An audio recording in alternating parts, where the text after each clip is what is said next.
Hello, good morning, good afternoon, good evening जो जति बेला हेरिराख्नु भएको छ होइन। नेपाल अनलाइन स्कुलमा स्वागत छ। म सिए राजेश फेरि तपाईँहरूको सामु आएको छु।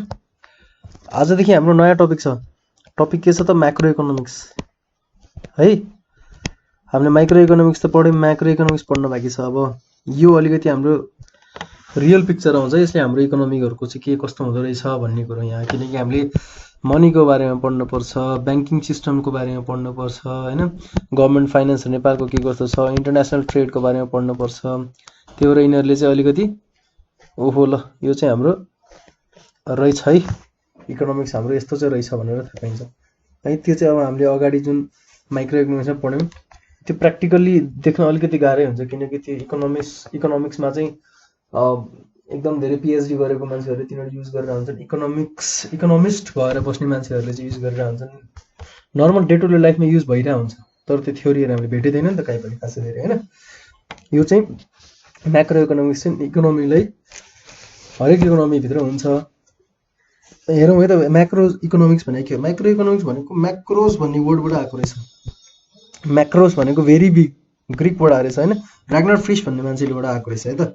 म्याक्रो इकोनोमिक्सको मेन पहिलोचोटि युज भएको भनेको है। यसले के भन्छ त? म्याक्रो इकोनोमिक्स भनेको इकोनोमिक्स पुरै इकोनोमी नै पुरै होल स्टडी गर्नेलाई इकोनोमिक्सलाई म्याक्रो इकोनोमिक्स भन्दो रहेछ है। It is the study of entire economy, सबै इकोनोमी स्टडी गर्ने रे। एउटा पर्टिकुलर हाउस होल्ड, एउटा पर्टिकुलर फर्म, एउटा पर्टिकुलर इन्डस्ट्री, एउटा पर्टिकुलर कम्पनी, त्यो स्टडी गर्ने पुरै इकोनोमी नै स्टडी गर्ने, त्यसलाई चाहिँ म्याक्रो इकोनोमिक्स भन्छ। र त्यसको प्रब्लमहरू के फेस भइरहेछ है। म्याक्रो इकोनोमिक्समा चाहिँ केही बोल्डिङ भन्ने मान्छेको चाहिँ एउटा थ्योरी एकदमै इम्पोर्टेन्ट छ है। Macro economics deals not only with individual quantities, individual क्वान्टिटिजसँग मात्रै होइन है, as such with aggregates of this quantities. यो इन्डिभिजुअल क्वान्टिटीको एग्रिगेटसँग, इन्डिभिजुअल इन्कम मात्रै होइन, नेसनल इन्कमसँग, इन्डिभिजुअल प्राइस होइन, प्राइस लेभल अफ पुरै इन्डस्ट्रीको, not with individual output but national आउटपुटसँग। भनेको इन्डिभिजुअल क्वान्टिटी, इन्डिभिजुअलको त केही पनि कुरै हेर्दैन, पुरै नेसनल लेभलमा हेर्छ। नेसनल इन्कम, नेसनल अहिले इन्डस्ट्रीको प्राइस लेभल होइन, नेसनल आउटपुट के छ त्यो हेर्छ है त। म्याक्रो इकोनोमिक्स एक्जामिन्स द फरेस्ट हो यो, पुरै फरेस्ट स्टडी गर्छ अरे क्या, नट ट्रिज। भनेको इन्डिभिजुअल ट्रिजहरू स्टडी गर्ने होइन, पुरै जङ्गलले कस्तो छ त्यो स्टडी गर्ने। It gives us the birds I view of the economy. भनेको माथिबाट इकोनोमी हेर्दाखेरि कस्तो देखिन्छ त्यस्तै देखिन्छ अरे। बर्ड्स आई, माथिबाट चराले जसरी हेर्दाखेरि हाम्रो यो पृथ्वीको त्यो घरहरू कस्तो देखिन्छ नि, सबै एज अ होल सबै देखिन्छ नि होइन, हो त्यसरी नै बर्ड्स आई भ्यूबाट त्यसरी देखिन्छ। भनेपछि इकोनोमिक्सले पनि, म्याक्रो इकोनोमिक्सले चाहिँ बर्ड्स आई भ्यूबाट सबै इकोनोमी हेर्ने भन्छ क्या। यसमा अरू हामीलाई खासै चाहिने भनेको एउटा पिए स्यामुएल्सन भन्ने मान्छेले के भनेको छ त? Macro economics is the study of behaviour of the economy as a whole, इकोनोमीको behaviour as a whole. It examines the overall level of the nation's output, employment, prices and foreign trade भन्छ। अब micro इकोनोमिक्सले चाहिँ popular कतिखेर भयो भन्छ micro economics? JM Keynes भन्ने मान्छेले general theory of employment, interest and money भनेर 1936मा जुन बुक निकालेको थियो, त्यसले गर्दाखेरि माइक्रो इकोनोमिक्स अलिक पपुलर हुन थाल्यो, also known as Keynesian economics. यसले के सो गर्छ त? Nature, relationship and behaviour of economics aggregates, सबै कुरा एग्रिगेटमा यसले फोकस गर्छ, इन्डिभिजुअलमा फोकस गर्दैन है। Explains the process of determining income and employment. Employment भनेको त पुरै नेसनल लेभलमा हो नि त होइन। Therefore it is also known as income and employment theory, income and employment theory पनि भन्छ अरे यसलाई है त। Macro economics is also known as lumping method because it deals with economics aggregate not with individual units. Lumping भनेको lump भनेको lump sum भनेको के हो त? लम्पसम भने सबै एकैचोटि होइन। लम्पसम र हामीले केमा पढिन्छ त भन्दाखेरि एकाउन्टिङमा नै पढ्यो होला नि।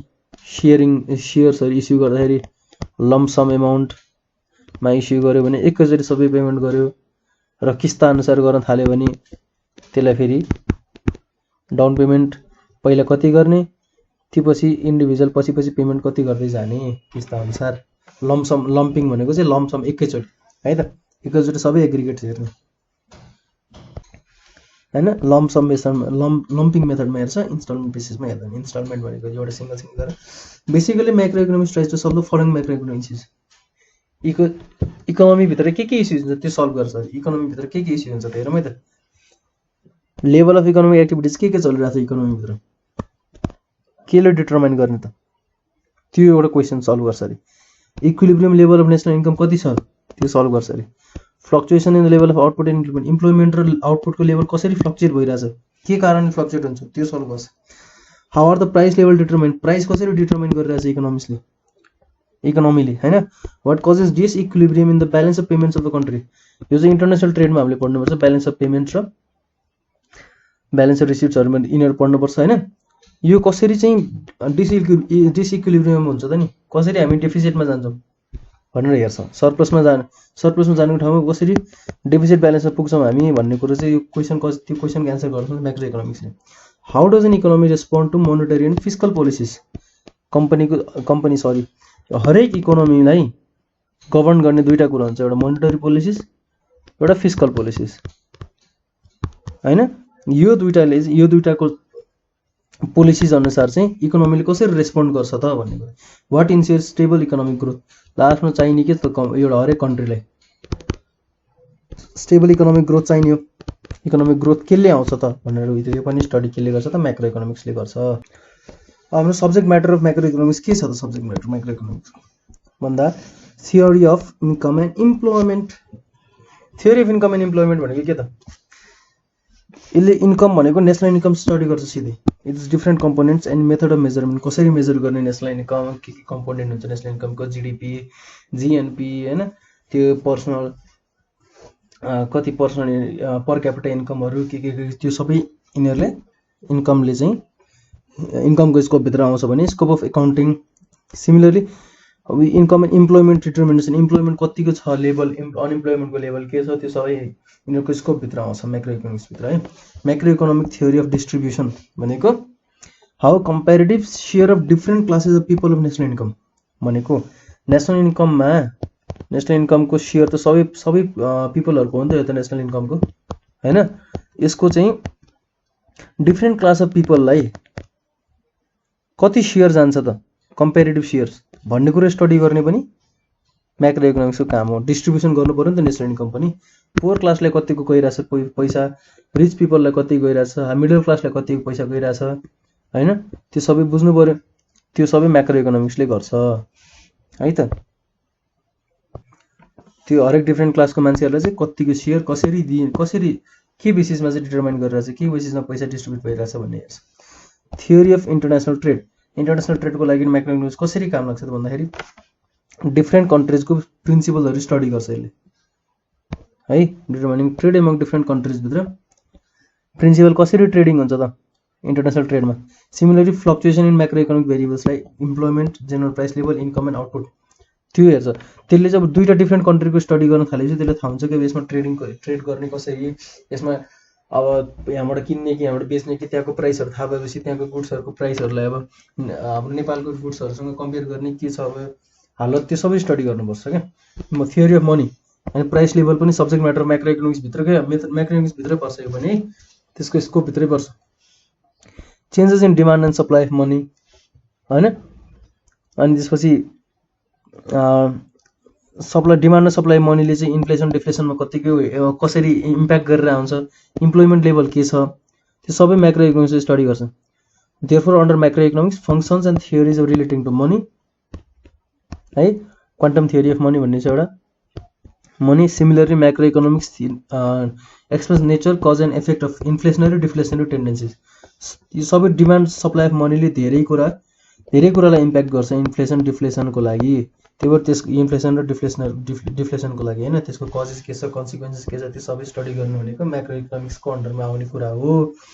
Theory of economic growth, economic ग्रोथको थ्योरी पनि सब्जेक्ट म्याटर म्याक्रो इकोनोमिक्स हो भन्छ। It explain various issues relating economic growth development like privatisation, liberalisation, balance development, poverty, inequality reduction, यिनीहरू सबै इकोनोमिक ग्रोथको लागि फोकस गर्ने कुराहरू हो नि त। पोभर्टी इनइक्वालिटी हट्यो भने इकोनोमिक ग्रोथ हुन्छ, इकोनोमिक लिबरलाइजेसन बढ्यो भने राम्रो हुन्छ हैन, डेभलपमेन्ट ब्यालेन्स्ड हुनुपर्छ, सस्टेनेबल डेभलपमेन्ट हुनुपर्छ, त्यो सबै फोकस गर्ने म्याक्रो इकोनोमिक्सले हो। Trade cycle, Macroeconomics deals with various theory relating to business fluctuations. Business fluctuations are also known as business cycle, or trade cycle. Theory of trade cycle deals with different phases of trade cycle like prosperity, recession, depression and recovery. Economy चल्ने भनेको यिनीहरूको कारणले हो कि economy सिधा चलिरहँदैन, यो तरङ्ग जस्तै हुन्छ, समुद्रको छाल जस्तै हो हैन. Similarly it explains the measure of controlling trade cycles. प्रोस्पेरिटीमा कतिखेर पुगिरहेछ, त्योपछि बुममा पुगिरहेछ हैन, त्योपछि रिसेसन भइरहेछ, डिप्रेसन भइरहेछ, रिसेसनमा आइपुग्यो, त्योपछि ट्रफ सिचुएसनमा आइपुग्यो, त्योपछि फेरि बल्ल बल्ल उठिरहेछ हैन, रिकभरी भइरहेछ, रिकभरी भएर फेरि प्रोस्पेरिटीमा पुग्छ. इकोनोमी यसरी चलिरहेको हुन्छ कि यो different phases of trade cycle कि कसरी डिल गर्ने त, डिप्रेसनमा कसरी डिल गर्ने, रिसेसनमा कसरी डिल गर्ने, प्रोस्पेरिटीमा के गर्नुपर्छ, सबै कुरा चाहिँ म्याक्रो इकोनोमिक्सले भन्छ है त. इम्पोर्टेन्स के छ त नि म्याक्रो इकोनोमिक्सको? Public policy formulation and execution of government पोलिसीहरूको लागि म्याक्रो इकोनोमिक्स लाग्छ. गभर्मेन्टले के त जेनरल प्राइस लेभल के छ हैन, प्रोडक्सन कस्तो छ, भोल्युम अफ ट्रेड के छ, त्यो सबैलाई फोकस गरेर चाहिँ यिनीहरूले चाहिँ डिसिजनहरू गर्छ र फर्मुलेसनहरू पोलिसी फर्मुलेट गर्न थाल्छन् है. यसरी यो किनकि गभर्मेन्टको मेन इकोनोमीको प्रब्लमहरू सल्भ गर्ने भनेको गभर्मेन्टले त हो हैन. गभर्मेन्टले हामी त्यही भएर त अब यत्रो भोट दिएर यत्रो अगाडि लगाएर माथि राखेका छौँ. Study of macro economics variable is important to formulate sound public policies. Public पोलिसीहरू राम्रो हुन थालेपछि इकोनोमिक ग्रोथतिर यसले डेभलप गर्छ. त्यही भएर म्याक्रो इकोनोमिक्सको जरुरी त्यहाँ छ. यसले स्टडी गर्छ नि त जेनरल प्राइस लेभल के कस्तो छ, अहिले प्रोडक्सन टोटल कति भइरहेछ, भोल्युम आउटपुट के भइरहेछ, कस्तो ग्रुप अफ पिपललाई फोकस गर्नुपर्ने छ, एग्रिकल्चरतिर फोकस गर्ने कि अनइम्प्लोइमेन्टतिर फोकस गर्ने कि अहिले के गर्ने, सबैतिर म्याक्रो इकोनोमिक्सको ठुलो इम्पोर्टेन्स छ है त. अल सेक्टर्समा फोकस गर्छ. Simple study.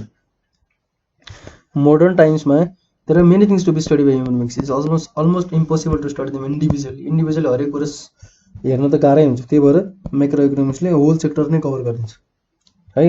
जेनरल अनइम्प्लोइमेन्ट के छ भनेर त्यो म्याक्रो इकोनोमिक्सले हेर्छ. कहाँ चाहिँ अब कज के छ त, यो अनइम्प्लोइमेन्ट हुनुको कारण के छ हेर्ने, त्यसको इफेक्ट के छ, रेमेडिज के छ भनेको के कारणले अनइम्प्लोइमेन्ट भइरहेछ हैन, बेरोजगारी के कारणले भइरहेछ, त्यो बेरोजगारी हुनेले त्यो बेरोजगारी भएर त्यसले के इफेक्ट पारिरहेछ र त्यो बेरोजगारी हटाउने केसले के गरेर, त्यो सबै म्याक्रो इकोनोमिक्सले स्टडी गर्छ भन्छ है.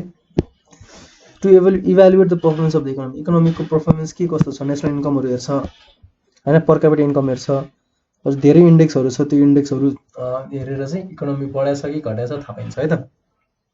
On the basis of analysis of national income, we can say whether the economy is performing well or not.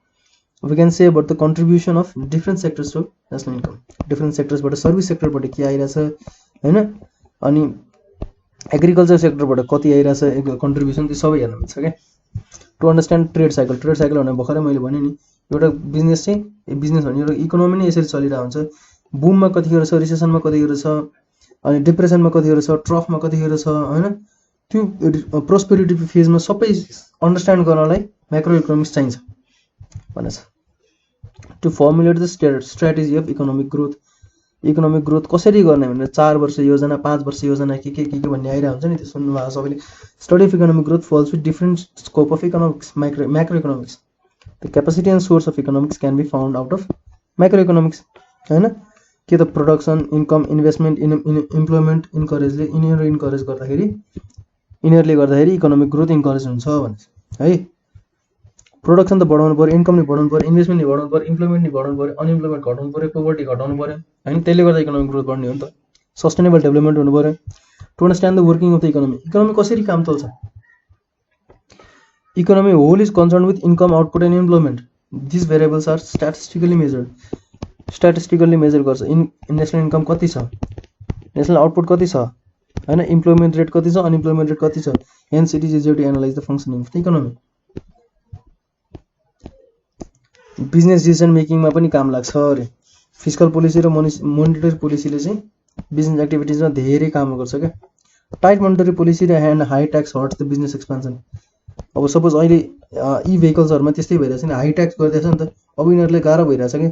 ई भेहिकलले हुन त अब यो हाम्रो जुन इन्भाइरोमेन्ट पोल्युसन कन्ट्रोलको लागि धेरै हेल्प गरिरहेछ, त्यही पनि तिनीहरूलाई ट्याक्स बेनिफिट्स प्रोभाइड गरिरहेको छैन हैन. अनि पेट्रोलको युजहरू इम्पोर्ट गर्नु परेर इम्पोर्ट जुन गरिराख्नु परिरहेछ त्यो अलिक कम होला. तर ट्याक्सले चाहिँ के गरिरहेछ, त्यसले हाई ट्याक्सले गर्दाखेरि तिनीहरू प्रेसराइज भइरहेछ है डिसिजन मेकिङमा। त्यही भएर बिजनेसलाई नि धेरै फरक पर्छ मोनेटरी एन्ड फिस्कल पोलिसिजले। त्यो चाहिँ माइक्रो इकोनोमिकको स्टडी अन्डर आउँछ। And development of micro economics theories. Micro economics थ्योरिजहरू भनेको के त? माइक्रो इकोनोमिक्सको पार्ट हो नि त माइक्रो भने। त माइक्रो भने स्मल स्मल इन्डिभिजुअल थिङ्स हेर्ने, यो सबै होललाई हेर्ने होइन म्याक्रो होइन। अब यसले चाहिँ के छ त, इन्डस्ट्री होलमा अब वेज कतिको लगाउने, determination of wage in an industry will be influence by general wage rate of the economy होइन। माइक्रो इकोनोमिक्सले के भन्छ, रेन्ट, वेज, इन्ट्रेस्ट, प्रफिट कति दिने भनेर अब जेनरल लेभलमा जति पाइरहेछ त्यसकै बेसिसमा यिनीहरूले डिटर्मिन गर्न थाल्छन् कि। Similarly price of commodity will be influence by the prevailing general price of the इकोनोमीमा जुन प्राइस चलिरहेछ, होल कन्ट्रीभरि जुन प्राइस चलिरहेछ त्यही यिनीहरूले एउटा इन्डस्ट्रीले पनि एउटा फर्मले पनि आफ्नो बिजनेसमा लगाउँछ। In the situation of inflation generally the price will increase while in the year of depression the price will go down. Thus no micro economic laws can be formulated without a pre study of micro economics. Micro इकोनोमिक्सलाई focus नगरिकन micro economics कहिले पनि चल्दैन। International कम्पेरिजनको लागि पनि micro economics चाहिन्छ, किनकि यसले पर capita income, human development index, केहरू सबै इन्डेक्सहरू हुन्छ नि, त्यो इन्डेक्सहरूलाई माइक्रो इकोनोमिक्सले पनि फोकस गर्ने हो। Provide necessary information for international comparison for comparative study of average national income, consumption and saving between different countries require micro economic information. सबै कन्ट्रीको माइक्रो इकोनोमिक्स इन्फर्मेसन भयो भने बल्ल के छ, इन्टरनेसनल कम्पेरिजन हुनसक्छ भनेर।